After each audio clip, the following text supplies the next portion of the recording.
नमस्कार दोस्तों, आप देख रहे हैं अनुराग की वाणी यूट्यूब चैनल। मेरा नाम है अनुराग और आज मैं आप सभी के लिए एक सच्ची और डरावनी कहानी लेकर आ गया हूँ। हेडफोन्स लगाइए और इस कहानी को अपनी आंखों के सामने इमेजिन करके सुनिएगा।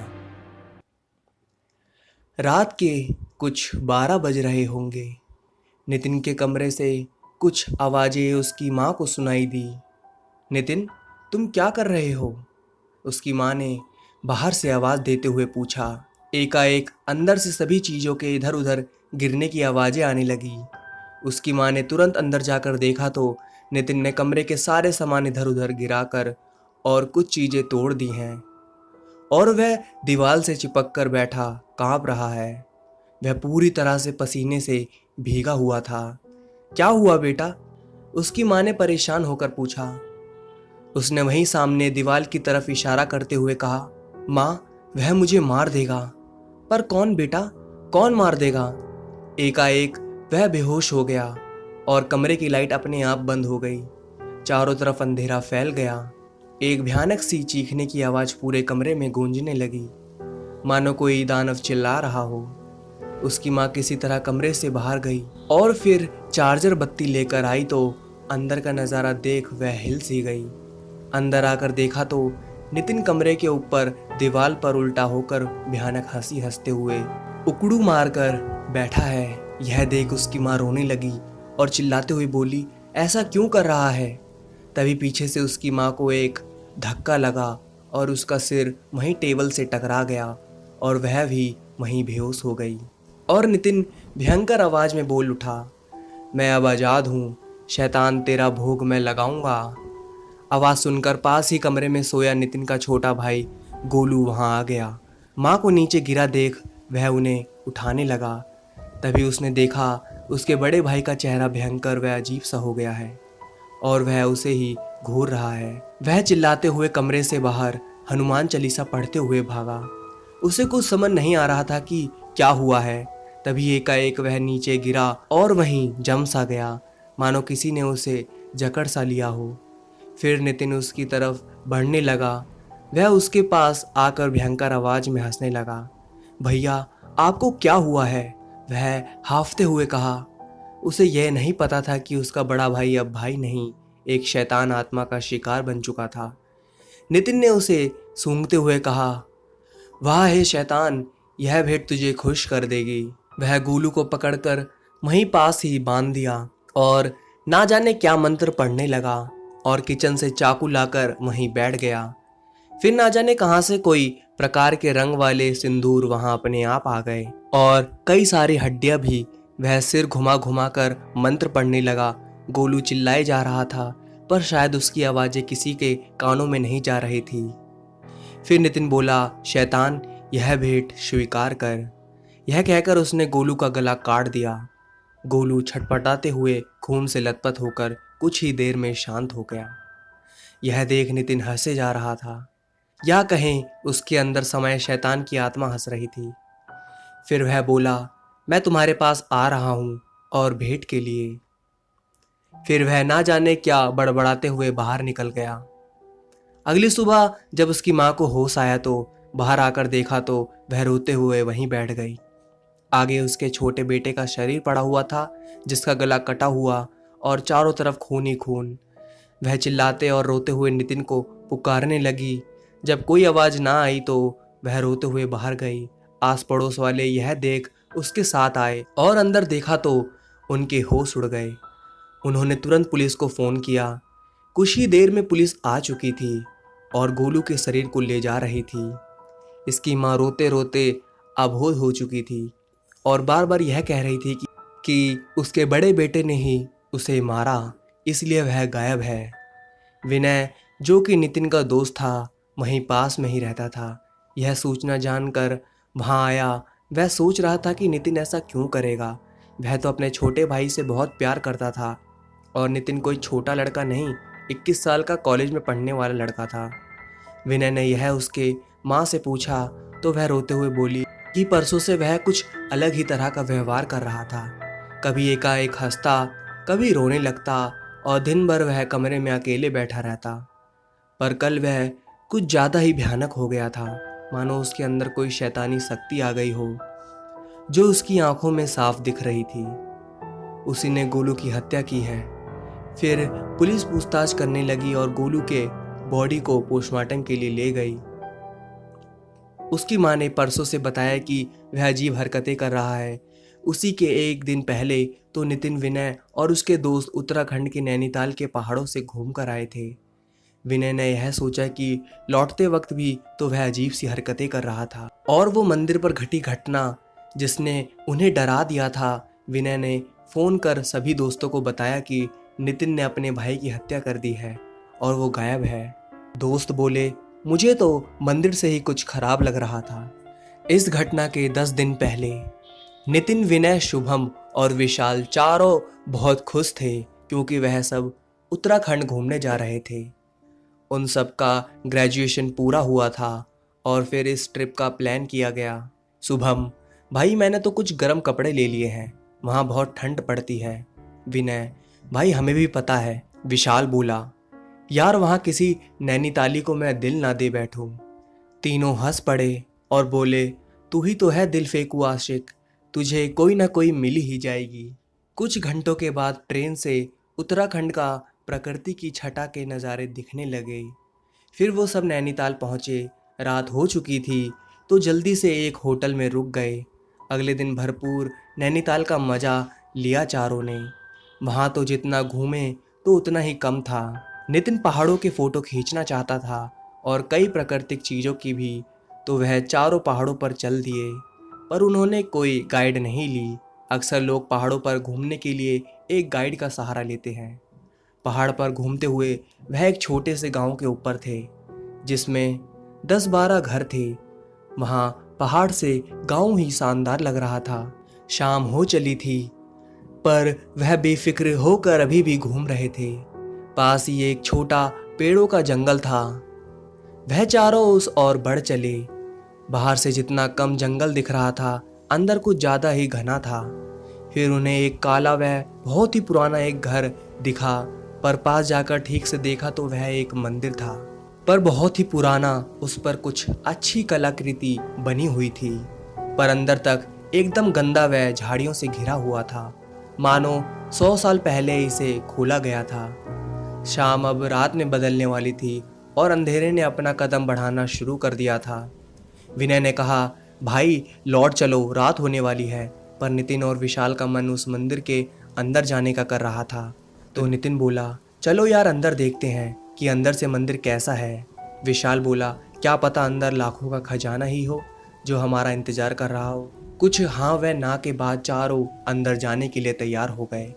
मोबाइल के फ्लैश टॉर्च को जलाकर देखा तो वहाँ बड़ी काली माता मंदिर लिखा हुआ था और मंदिर का छोटा दरवाजा एक ताला से बंधा था जिस पर एक पोटली बंधी हुई थी और एक बड़ा त्रिशूल बांधा गया था, मानो कोई जादू टोना किया गया हो। पर किसी मंदिर में कोई जादू टोना का सामान कैसे हो सकता है। विनय बोल उठा, यार ताला भी लगा है, अब क्या इसे तोड़ोगे? छोड़ो बे, चलते हैं। पर नितिन ने एक बड़ा सा पत्थर उठाकर उस पर जोर से दे मारा। 2 बार में वह ताला टूटकर दूर जा गिरा।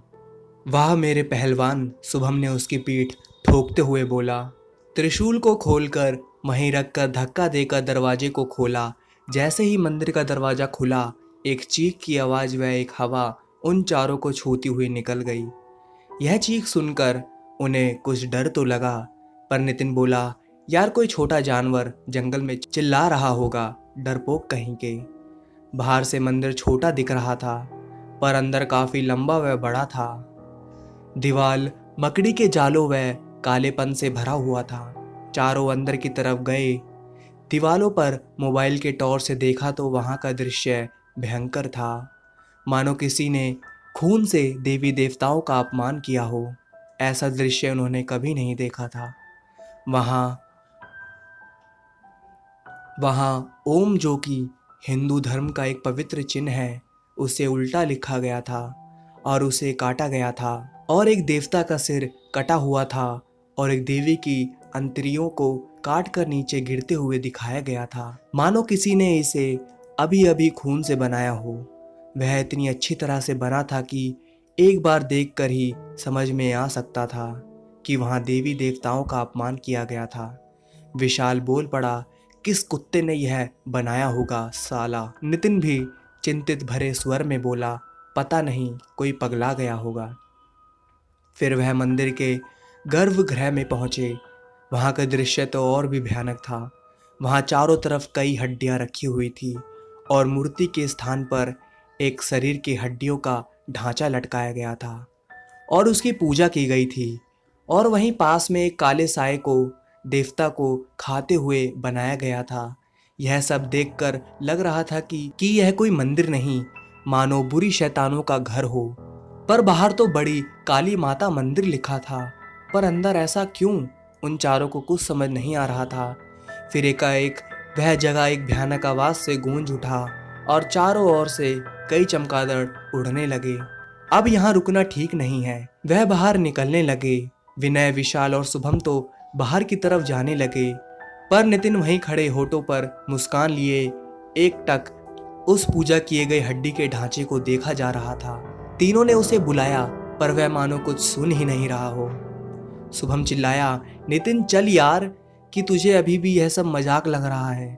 पर वह टस से मस नहीं हुआ, केवल उसे घूरे जा रहा था। विनय ने उसका हाथ पकड़कर उसे खींचा। नितिन ने गुस्से से विनय को देखा और आंख लाल करते हुए उसे एक धक्का दिया और फिर उसे घूरने लगा। धक्के से विनय नीचे जा गिरा था। उठकर गुस्से में बोला, ठीक है, तू मर यहाँ पर। इतना कहा ही था कि नितिन वहीं बेहोश होकर गिर पड़ा। यह देख वह तीनों घबरा गए। उसके मुंह पर पानी के छींटे मारे, फिर भी वह नहीं उठा। उसे तीनों उठाकर बाहर लाने लगे। तभी उन्हें ऐसा लगा मानो कोई उनके पीछे खड़ा होकर गुस्से से घूर रहा हो, पर अंधेरे में कुछ नहीं दिखा। मोबाइल के टॉर्च से देखा तो पीछे कोई नहीं था। एकाएक किसी ने विशाल को पैरों से पकड़कर खींचा और मुंह के बल गिर पड़ा और पीछे की तरफ खींचा चला गया। विशाल डर के मारे चिल्लाने लगा और फिर जल्दी से उठकर भागा। नितिन को कंधे पर उठाकर बाहर लाने लगे तो देखा गेट तो बाहर से बंद है, पर विशाल और शुभम ने गेट पर जोर का धक्का मारा, जिससे वह खुल गया। फिर चारों तरफ बहुत तेज हवाएं चलने लगी और मानो उन्हें मंदिर के अंदर ही खींच रही हो। विनय ने वहां पड़े त्रिशूल को उठा लिया। जैसे ही त्रिशूल उठाया, सब कुछ शांत हो गया। वहीं गेट के पास त्रिशूल फेंक नितिन को कंधे पर उठा वह तीनों मोबाइल का टॉर्च जला अंधेरे में भागे और फिर पहाड़ की तरफ। एकाएक नितिन को होश आ गया। यह देख उनकी जान में जान आई। होश में आते ही नितिन भारी आवाज में बोला, हम वहां से क्यों चले आए? विनय बोला, साले तुमको फिर जाना है क्या?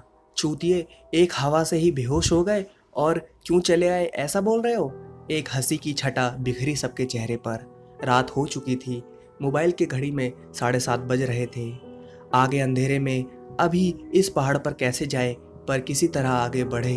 अंधेरा का घेरा कुछ ज्यादा ही बढ़ गया था, पर फिर भी वह चारों पहाड़ पर बिना किसी दिशा देखे चल पड़े। सबसे खराब बात यह थी कि उनमें से किसी के मोबाइल में नेटवर्क नहीं था। यहाँ पहाड़ पर नेटवर्क हो तो पुलिस को तो फोन ही किया जा सकता था। और एक अजीब सा डर उनके अंदर आ गया था। और ना जाने बीच बीच में नितिन अजीब हरकतें कर रहा था। कभी कहता चलो उस मंदिर में चलें, कभी कहता हम सब मर जाएंगे, तो कभी तुम सबके मांस का स्वाद बहुत अच्छा होगा। उसकी यह बातें मजाकिया भी लगती हैं और डरावनी भी, पर उन्हें ज़्यादातर मजाक ही लगा। मोबाइल के टॉर्च से देख देख कर उस अंधेरी रात में वह चारों पहाड़ पर बढ़ने लगे, पर किस ओर बढ़ रहे हैं इसका कोई अता पता नहीं था। उनको हर समय यह लगता मानो उनके साथ कोई और भी पीछे पीछे चल रहा है, पर वहाँ हवा के अलावा और कुछ नहीं होता। उन चारों को एक बहुत ही बुरी गंध घेरे हुए थी, मानो कोई मरा हुआ सड़ रहा हो। विशाल बोला, यार ये कैसा गंध है, जैसे कुछ सड़ रहा हो। जब से मंदिर से बाहर आया हूँ यही गंध जैसे चारों तरफ फैली हुई है। शुभम और विनय एक साथ बोले, हाँ यार यह गंध मेरा भी दिमाग खराब कर रही है। पर नितिन बोला, तुम सब भी ऐसे ही सड़ जाओगे। यह सब सुन विनय गुस्से में बोला, तुम साले दारू पी लिए हो क्या, जो कब से अनाप शनाप बके जा रहे हो? एक तो तुम दोनों के मंदिर में चलो चलो की वजह से अब अंधेरे में भटक रहे हैं, और साला तुमको अलग ही मजाक चढ़ी है। विनय ने इतना बोला ही था कि विशाल चिल्ला उठा, अरे वो देखो, आग जल रही है और लालटेन लटकी हुई है। वहाँ नीचे कुछ घर के जैसे लग रहा है। यह देख उनकी जान में जान आई। किसी तरह वह चारों नीचे उतरे। वहाँ एक नहीं कई पहाड़ी छप्पर के घर थे। वह जैसे ही वहाँ पहुँचे तो देखा कई लोग आग जलाकर बाहर बैठे हुए थे। वहाँ के लोग उन्हें अजनबी की तरह देखने लगे। पर एक आदमी उठकर बोला, बेटे तुम सब यहाँ कैसे? विनय बोला, काका हम सब पहाड़ों में खो गए थे। अंधेरा होने के कारण अब हम अपने होटल तक कैसे पहुँचे? वह आदमी बोला, देखो बेटा, घूमने आए लोगों का होटल पहाड़ के उस पार है और अब तो रात हो गई है और अब वहाँ कोई नहीं जाएगा। विशाल बोला, तो काका हम क्या करें? वह आदमी बोला, आज रात यहीं हमारे पास ही ठहर जाओ। कल सुबह मेरे लड़के बाला के साथ चले जाना। विनय, काका बहुत बहुत धन्यवाद। कोई बात नहीं बेटा, खुदा हमारी मदद करते हैं, ऐसे ही हम भी तो मदद कर ही सकते हैं, काका बोले। अब रात की ठंडी भी पड़ रही थी तो वहीं बाहर आग के पास सब बैठ गए। काका बोले, अरे बाला, अपनी माँ से कहो कुछ लोग आए हैं, जरा दाल और रोटी चढ़ा दें। फिर उसने बोला, बेटा क्या है ना, हम सब खा चुके हैं, तुम सब तो भूखे होंगे ना। विशाल बोला, क्यों परेशान हो रहे हैं, हमारा पेट भरा है। बाला भी उन चारों के साल का ही था। वह सुबह जागकर गर्म कपड़े और लकड़ियां से बने कई सुंदर सामान वहां पर्यटकों को बेचता था और उसके पिता, जो कि अब उन चारों के काका हो चुके थे, वह भी वही काम करते थे। उसी से उनका घर चलता था। केवल वह ही नहीं, वहाँ के आसपास के सभी यही काम करते थे। काका बोले, बेटा तुम सब इन पहाड़ों में क्यों इतनी रात में रुक गए? विनय बोला, अरे काका, वो ऊपर एक जंगल में एक पुराना मंदिर देखने लगे, उसी में देर हो गई। काका घबरा कर बोले, कौन? वो जंगल वाली बड़ी काली माता मंदिर? विनय बोला, हाँ काका वही। यह बात हो ही रही थी कि नितिन धड़ाम से खटिया से नीचे गिर पड़ा। वह एक बार फिर न जाने क्यों बेहोश हो गया। सब उसे उठाने लग गए। उसे उठा फिर खटिए पर लेटाया। उसका पूरा शरीर बर्फ की तरह ठंडा था, मानो उसके अंदर जान ही ना हो। फिर नितिन को वही एक कंबल उड़ा दिया। विनय बोला, शायद इसे बुखार हो गया है, शाम से यह दूसरी बार बेहोश हुआ है। काका बोले, बेटा क्या तुम सब उस मंदिर के अंदर तो नहीं गए थे? वह जगह बहुत ही खतरनाक है।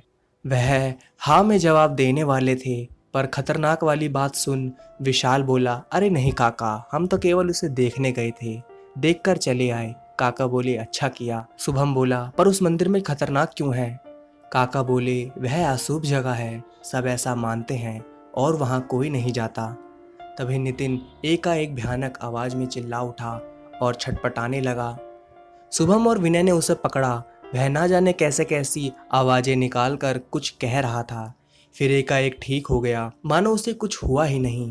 नितिन बोला, तुम सब मुझे क्यों घूर रहे हो? क्या हुआ? विशाल बोला, नौटंकी साला, अभी तो बेहोश हुआ था और अब बोल रहा है क्या हुआ? नितिन फिर से एकदम ठीक था। यह देख विनय ने कुछ नहीं बोला।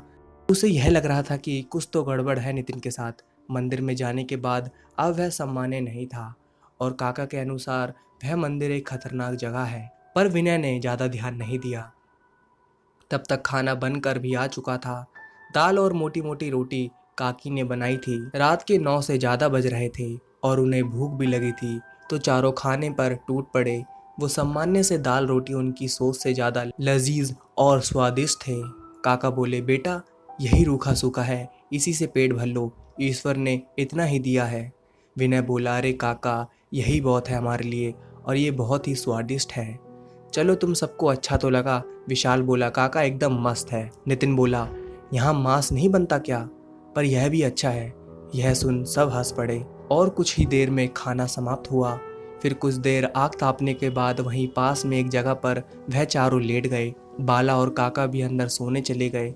विनय बोला, शुभम, कभी सोचा था कि हम यहाँ ऐसे सोएंगे? शुभम बोला, ऐसे अच्छे लोग अब कहाँ भाई, इस जालिम दुनिया में। विशाल गहरी सांसें लेते हुए बोला, जिंदगी में फिर कभी नैनीताल आऊँगा तो यहाँ काका से मिलने जरूर आऊँगा। हाँ यार, पहाड़ों पर घूमने की वजह से वह सब थके हुए थे, तो लेटते ही नींद ने उन्हें अपने आगोश में ले लिया और शीतल रात उन्हें अपने सपने में ले गई। शुभम की नींद खुली। उसने मोबाइल में देखा तो सुबह के 4:30 बजने लगे थे। उसे जोरों की पेशाब लगी थी। वह उठकर बाहर आया तो एक बार शुभम को लगा कि कोई बाहर खड़ा है, पर जैसे ही उसने देखा तो वह चीज़ एक साया के धुएं की तरह उसके सामने से उड़ गई। उसे लगा कि कोई वहम है। फिर वह पेशाब करने लगा, पर जब उसने पीछे देखा तो फिर कोई खड़ा था। उसने हड़बड़ाहट में मोबाइल का फ्लैश जलाया तो आगे देख उसके होश ही उड़ गए। वह नितिन था, पर वह जमीन से एक हाथ ऊपर उठा हुआ था। उसका सर ऊपर आसमान की तरफ था और मुंह खुला हुआ। फिर वह गायब हो गया। शुभम चिल्लाते हुए उस ओर गया जहाँ सब सोए हुए थे। वहाँ नितिन नहीं था तो वह सबको जगाने लगा। चिल्लाहट सुन सब जाग गए तो शुभम बोला, नितिन अभी यहाँ बाहर से ही गायब हो गया, मैंने अपनी आंखों से देखा। विनय आंख मलते हुए बोला, क्या बकवास कर रहा है, वहीं बाहर होगा। शुभम चिल्लाकर बोला, आ दिखा कहाँ है, मैंने बोला ना वह अभी यहाँ से गायब हो गया। विशाल बोला, पर गया कहाँ, ये नितिन की नौटंकी भी ना। तीनों बाहर आकर इधर उधर उसे ढूंढते हुए देखने लगे। आहट सुनकर काका और बाला भी बाहर आ गए। काका बोले, क्या हुआ बेटे, इतने परेशान क्यों हो? विशाल, हमारा नौटंकीबाज नितिन गायब है और ये शुभम कह रहा है कि वह गायब हो गया। काका बोले, देखो यहीं कहीं आसपास होगा। तभी विनय बोला, सब अपना सामान उठाओ, मुझे पता है वह कहाँ है, जल्दी करो, मैं जहाँ सोच रहा हूँ वह वहीं है। सब जाने को तैयार हो गए। काका को धन्यवाद कहकर उसी सुबह वह फिर एक बार पहाड़ के ऊपर जाने लगे। कुछ दूर चल विशाल बोला, हम जा कहाँ रहे हैं? विनय एक उज्ज्वलता भरे स्वर में कहा, मंदिर, जहाँ हम कल गए थे। शुभम संकोच स्वर में बोला, पर हम उस मंदिर में फिर क्यों जा रहे हैं? विशाल बोला, क्या नितिन वहाँ है? विनय बोला, हाँ यार, तुम लोग कुछ समझ रहे हो या नहीं? उस मंदिर से आने के बाद उसने कितने बार वहाँ जाने की बात की, वह वहीं है। विशाल, यार काका ने कहा कि वह जगह खतरनाक है और अंदर जाने से मना है। विनय बोला, कल तो बड़े कह रहे थे अंदर चलो खजाना मिलेगा और आज फट रही है, चलो खजाना लेंगे, लो अब। कुछ देर पहाड़ पर इधर उधर चलने के बाद आखिर उन्हें वह जंगल मिल ही गया। कुछ ही देर में वह मंदिर के सामने थे। मंदिर खुला हुआ था और अंदर से किसी की आवाज़ बाहर तक गूंज रही थी, मानो कोई बहुत जोर जोर से मंत्र पढ़ रहा है। तीनों अंदर की तरफ तेजी से दौड़े, पर गेट पर पहुंचते ही एक अदृश्य शक्ति ने उन्हें पीछे ढकेल दिया। वह तीनों पीछे की तरफ जा गिरे। फिर अंदर से एक अदृश्य सी हवा ने चारों तरफ से उन्हें घेर लिया। तभी विनय ने पास ही रखे त्रिशूल को उठा लिया और हनुमान चालीसा पढ़ने लगा और मंदिर के अंदर बढ़े। अंदर जाकर देखा तो नितिन वहाँ साधना की आसन में बैठा हुआ है और ना जाने कैसे मंत्र पढ़ रहा है। विनय बोला, नितिन उठ वहाँ से और बाहर चल। नितिन ने पीछे देखा, उसकी आंखें सफ़ेद, वह चेहरे पर एक शैतानी मुस्कान थी। फिर बोला, तुम सब मेरा पीछा करते ही आ गए, यही मेरा घर है, तुम सब यहाँ से भाग जाओ वरना बचोगे नहीं। विनय ने आगे टंगे कंकाल पर वह त्रिशूल फेंका। तभी नितिन को एक झटका लगा और वह फिर सामान्य हो गया। फिर चारों बाहर की तरफ भागे। बाहर आकर फिर तुरंत मंदिर के दरवाजे को बंद किया और नीचे पड़े पोर्टल को बांध दिया। बाहर उस पहाड़ के रहने वाले कुछ लोग आ चुके थे और उन्हें देख बोले, यह अशुभ है, मंदिर के अंदर नहीं जाना चाहिए था, बाहर लिखा भी है कि अंदर जाना मना है, पर कल उस जगह कुछ नहीं लिखा था या फिर उस पर किसी ने ध्यान ही नहीं दिया। अब काका भी आ चुके थे और उन्हें देखकर बोले, बेटा तुमने यह दरवाज़ा क्यों खोला, अंदर कुछ हुआ तो नहीं? शुभम बोला, नहीं काका, हमने कुछ नहीं छुआ, हमें माफ़ कर दो, हम यहाँ से जा रहे हैं। वहाँ के गांव वाले उस दरवाजे को बंद करने में लग गए और वह चारों दोस्त फिर पहाड़ से होते हुए होटल आ गए। होटल आके उन्होंने राहत की सांस ली। आते वक्त बाला भी उनके साथ आया था। तो उससे पूछने पर कि मंदिर के बारे में लोग इतने भयभीत क्यों हैं, तो उसने बताया, मुझे ज़्यादा नहीं पता, पर कहते हैं उस मंदिर में जाने के बाद आदमी पागल हो जाता है और वहाँ आत्मा रहती है। होटल आने के बाद फिर कुछ देर बाद ही नितिन की तबीयत फिर खराब होने लगी। वह खून की उल्टियाँ करने लगा और छटपटा रहा था। यह देख तीनों बहुत घबरा गए। फिर वहीं पास के एक लोकल हॉस्पिटल में ले गए और फिर उसे ग्लूकोज चढ़ाया गया। फिर वह कुछ शांत हुआ। डॉक्टर ने बताया कि कोई आंत की गड़बड़ी और पूरे शरीर में एलर्जी हुई है, तभी छटपटा रहा है। शाम होते होते वह लगभग कुछ ठीक हो गया और नितिन घर जाने के बारे में कहने लगा। फिर वह सब घर लौट आए। पर ट्रेन में भी वह अजीब हरकतें कर रहा था। नितिन ने क्या देखा? उस दिन जब उसने उस कंकाल को देखा तो उसे एक काला सा साया वहां दिखा जो उसे बुला रहा था। और नितिन ने उस आत्मा को मंदिर के हर कोने में देखा। वहां उस आत्मा के अलावा और भी कई साए थे जिसे केवल नितिन ने ही देखा था। उन्हीं में से एक आत्मा ने उस पर कब्जा किया था। घर आने के बाद भी वह उसके अंदर था। और जिस दिन नितिन ने अपने भाई का गला काटा वह अमावस्या का दिन था। और उस दिन कोई और ही शैतानी शक्ति जागृत हुई थी जिसने उसके भाई की हत्या कर दी।